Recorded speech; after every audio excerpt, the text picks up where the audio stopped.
ఉగాది పండుగ సందర్భంగా మంగళవారం ఖమ్మం ఎస్బీఐటీ కళాశాల యాజమాన్యం ఆధ్వర్యంలో సంబరాలు వేడుకగా నిర్వహించారు. ఈ కార్యక్రమానికి ముఖ్య అతిథిగా మాజీ డీసీసీబీ చైర్మన్ కోరాకుల నాగభూషణం, ప్రముఖ వ్యాపారవేత్త బొమ్మ రాజేశ్వరరావు, నగర ప్రముఖులు ఎర్రా శ్రీకాంత్, బీసీ సంఘం నాయకులు కత్తి నెహ్రూలు హాజరయ్యారు. ఈ సందర్భంగా వేద పండితులు పంచాంగ శ్రవణం గావించారు. దీనిలో తిథి, వారం, నక్షత్రం, రాజ్య పూజ్యం, అవమానం తదితర విషయాలు తెలిపారు.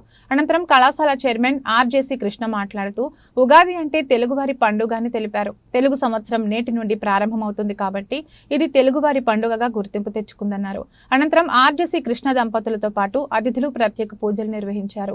ఉగాది పచ్చడి పంపిణీ చేసి ఉగాది శుభాకాంక్షలు తెలిపారు. ఈ కార్యక్రమంలో కార్పొరేటర్ మడూరి ప్రసాద్, దాసాంజనేయ స్వామి, మాజీ చైర్మన్ మడూరి సైదారావు, అర్చకులు, కృష్ణమాచార్యులు, కళాశాల principal doctor G Raj Kumar, vice principal doctor K Amit Bindaj, academic directors Gandham Srinivasarao, doctor AVV Siva Prasad, G Praveen Kumar, doctor J Ravindrababu, doctor N Srinivasarao తదితరులు పాల్గొన్నారు.